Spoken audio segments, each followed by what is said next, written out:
ایک صاحب سے میں گلے ملا تو ایسا یہاں پہ ایسا چبھ رہا میرے کو. ہم نے کیا تو بھی ہے بھائی اتنا خطرناک چبھ رہا ہے گلے ملے تو چبھ رہا. ایک گلا ملا میں بولا ہو سکتا ہے کچھ ایسا. دوسرا ملے تو اور چبھ رہا. ارے بولا تیسرا نہ کرے تو ٹھہر کیا ہے بول کے کھولے تو اندر اتنی موٹی تعویذ ہے. ارے بولا اتنی موٹی کون دی رے پورا گولا یہ. بولے نہیں وہ فلاں بابا کی مستان بابا کی ایک شمسو بابا کی ایک جمشید بابا کی ایک شبو بابا کی ایک چاند پشا کی ایک پورے باباوں کے ملا کے ڈال لیا تو اتنے ہو گئے بول رہا. عجیب و غریب فارمولے میرے بھائی. ایک بات سن لو یہ تعویذاں گنڈے پلیتے ناریلاں لیمبواں ہمارے پاس آئے کہاں سے یہ بھی سن لو. آج بڑی پکی بات کہاں سے آئے. کیا ہوتا تھا ہمارے بزرگوں کے پاس ہمارے باپوؤں کے پاس ہمارے ولیوں کے پاس غیر مسلم آتے تھے. غیر مسلم تو اب ان کو تو قرآن کی آیت نہیں دے سکتے نا. ان کو بیچاروں کو پڑھنا نہیں آتا. غیر مسلموں کو آیت پڑھنا نہیں آتا آیت الکرسی پڑھنا نہیں آتا سورہ فلق نہیں آتا ناس نہیں آتا. تو ہمارے بزرگاں کیا کرے اس کو پیپروں پہ لکھ کے ان کے گلوں میں پنا دیے تاکہ یہ قرآن کی آیت اس کی حفاظت کرتی رہے. یہ مسلمانوں کے واسطے نہیں ہے یہ کافروں کے واسطے ہے. غیر مسلم لوگوں کی ہیلپ کرنے کے واسطے یہ سسٹم بنائے گا. وہ غیر مسلمات تو لے رہی نہیں پورے مسلمان لے رہے ہو. ماحول یار بڑا عجیب و غریب ہو گیا. آپ لوگ بھی جانتے ہوں گے ویڈیو کو تو آپ نے سن ہی لیا ہوگا. جناب ایک ایسی عجیب و غریب انکہی کہانی سنا رہے ہیں جس کو شاید آپ نے بھی نہیں سنا ہوگا. یہ پہلی بار میں بھی زندگی میں سن رہا ہوں کہ اللہ کے نبی صلی اللہ علیہ وسلم کا تو حوالہ انہوں نے دیا نہیں ہے اور نہ ہی کسی خطبے میں.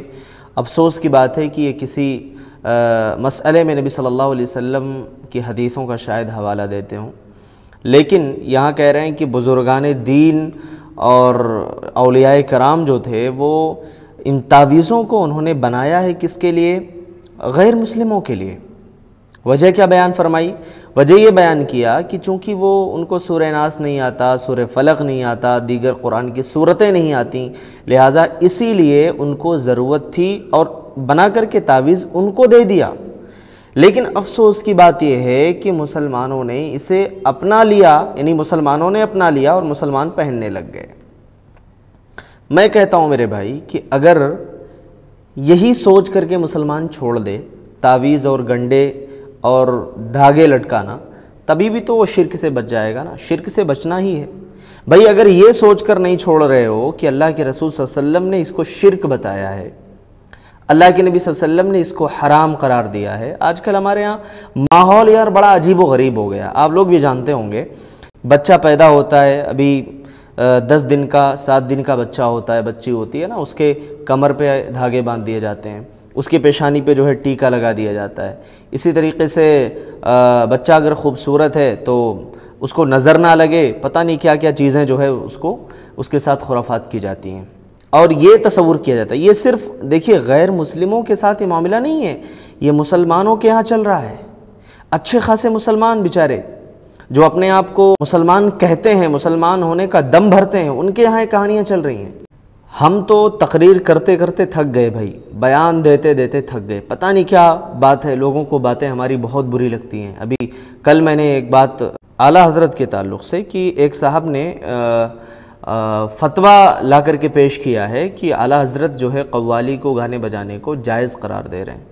اس پر کچھ تبصرہ میں نے کیا قرآن و حدیث کی روشنی میں تو کئی لوگوں کو یہ باتیں بری لگ جاتی ہیں. میرے بھائی میں آپ سے پوچھتا ہوں کہ اگر ہمارے دل کے اندر نبی کی سچی محبت موجود ہے تو ہمیں قرآن اور حدیث کی باتیں یار بری کیوں لگتی ہیں.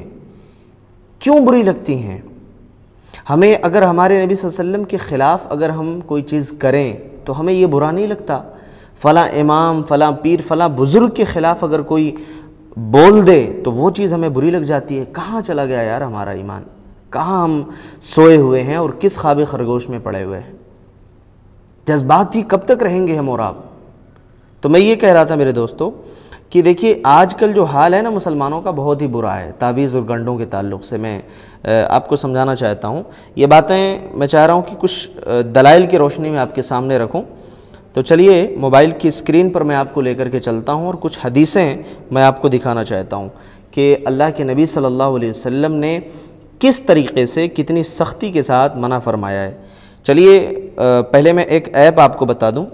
کوئی بھی حدیث ہو اس حدیث کے سلسلے میں اگر انشاءاللہ آپ کو کچھ ریسرچ کرنا ہو، کچھ تحقیق کرنا ہو، ایک ایپ ہے یہاں پر آپ دیکھ لیں، یہ جامع الکتب التسعہ کر کے یہ ایپ ہے نا، یہ بالکل نیچے یہ جو جامع الکتب التسعہ کر کے ایپ ہے، کوئی بھی حدیث اگر آپ جو ہے لکھتے ہیں، اس کا ایک لفظ اگر آپ لکھتے ہیں تو انشاءاللہ مکمل طریقے سے آپ جو ہے آپ کے سامنے وہ حدیث آ جائے گی۔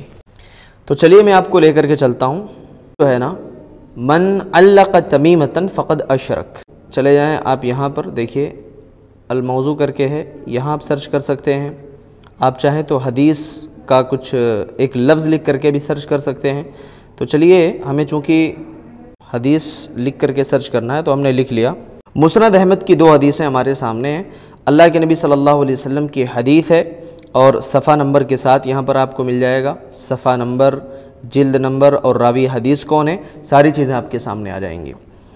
کہہ رہے ہیں کہ اللہ کے نبی صلی اللہ علیہ وسلم نے جو بات بیان فرمائی، محل شاہد جو میں بتانا چاہتا ہوں کہ من علق تمیمۃ فقد اشرک، اللہ کے نبی نے فرمایا کہ جس نے کوئی تعویذ یا دھاگا اپنے گلے میں لٹکایا اس نے شرک کیا۔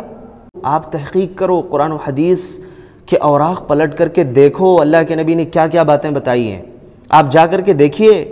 کہیں پر اللہ کے نبی نے فرمایا کہ ان الرقا والتمائم والطبلۃ شرک، کہ غیر شرعی جھاڑ پھونک کرنا یا اسی طریقے سے تعویذ گلے میں لٹکانا ہے نا، یہ تمام چیزیں کیا ہیں؟ شرک ہیں، اور اس کو شرک اللہ کے نبی صلی اللہ علیہ وسلم نے قرار دیا ہے۔ اب اس میں 2 چیزیں آپ یاد رکھ لیں کہ اگر ہماری منشا یہ ہو، ہماری نیت یہ ہو کہ ہم نے جو تعویذ گلے میں لٹکایا ہے نا، اب اگر ہماری نیت یہ ہے کہ بنفس ہی اس کے اندر وہ تاثیر ہے کہ یہ ہمیں نفع پہنچا سکتا ہے، نقصان سے بچا سکتا ہے، تو آپ نے شرک اکبر کا ارتکاب کیا۔ اور اگر یہ نیت ہے کہ نہیں اس کے اندر تو وہ تاثیر نہیں ہے، ہاں اللہ کے حکم کے ساتھ ہی ممکن ہے، تو وہ شرک اصغر ہے، کیونکہ آپ کسی ایسی چیز کو نفع نقصان کا ذریعہ بنا رہے ہو جس کو اللہ کے نبی صلی اللہ علیہ وسلم نے جس سے منع فرمایا ہے۔ ارے بھئی آپ صلی اللہ علیہ وسلم نے تو سختی کے ساتھ بد دعا بھی دی ہے، اللہ کے نبی صلی اللہ علیہ وسلم نے کیا بد دعا دی کہ اللہ تبارک و تعالیٰ اس شخص کی مراد پوری نہ کرے۔ حدیثیں دیکھ لو نا کہ اللہ تعالیٰ اس شخص کی مراد پوری نہ کرے جو اپنے گلے میں تعویذ لٹکاتا ہو، اور آپ یہاں یہ حوالہ دینے کی کوشش کر رہے ہو کہ اس طریقے سے جو ہے بزرگان دین نے ان تعویذوں کو اور دیگر چیزوں کو دوسروں کے لیے بنایا تھا، غیر مسلموں کے لیے بنایا تھا۔ بھائی ایسی کوئی حدیث بتاؤ نا نبی صلی اللہ علیہ وسلم کی کہ اللہ کے رسول صلی اللہ علیہ وسلم نے صحابہ کرام کو یہ تاکید کی ہو کہ فلاں تکلیف اور پریشانی میں تعویذ یا کوئی دھاگا گلے میں لٹکا لیا کریں، باندھ لیا کریں، جس سے مصیبت سے پریشانی سے بچ جائیں گے۔ کوئی حدیث نہیں، میں تو کئیوں حدیث آپ کے سامنے پیش کر سکتا ہوں۔ تو بتانا یہ مقصد ہے کہ دیکھیے اگر حق بات ہمارے پاس آ جائے تو اسے بغیر کسی چونچرا کے قبول کر لینا چاہیے، یہی ایک سچے مسلمان کی پہچان ہوا کرتی ہے۔ اور اگر آپ قبول نہیں کریں گے تو بھائی ہمارا کام دیکھیے کسی پر طنز کرنا نہیں ہے، کسی پر تانے کسنا نہیں ہے، ہمارا جو کام ہے وہ صحیح اور حق بات قرآن و حدیث کی روشنی میں آپ تک پہنچانا ہے۔ اگر آپ مانیں گے تو سبحان اللہ، نہیں مانیں گے تو وما علینا الا البلاغ، یہ ہمارا کام ہے میرے بھائی۔ ٹھیک ہے، میری باتیں بہت سارے لوگوں کو بری لگتی ہیں اور میں کمنٹس بھی دیکھتا ہوں، اس سے مجھے کوئی فرق نہیں پڑتا ہے، آپ کو بری لگ رہی ہیں باتیں لگنے دیں، میں اسی بات پر مطمئن ہوں کہ قرآن و حدیث کی باتیں آپ تک میں پہنچا رہا ہوں یا پہنچانے کی کوشش کر رہا ہوں انشاءاللہ، اور جب تک میری جان رہے گی، میری سانسیں چلیں گی، تب تک میں یہ باتیں آپ تک پہنچاتا رہوں گا انشاءاللہ۔ اللہ تبارک و تعالیٰ سے دعا ہے کہ اللہ تعالیٰ ہم سب کو توحید پر قائم رکھے، ہماری نسلوں کی حفاظت کرے، آمین، تقبل رب العالمین، والسلام علیکم ورحمۃ اللہ وبرکاتہ۔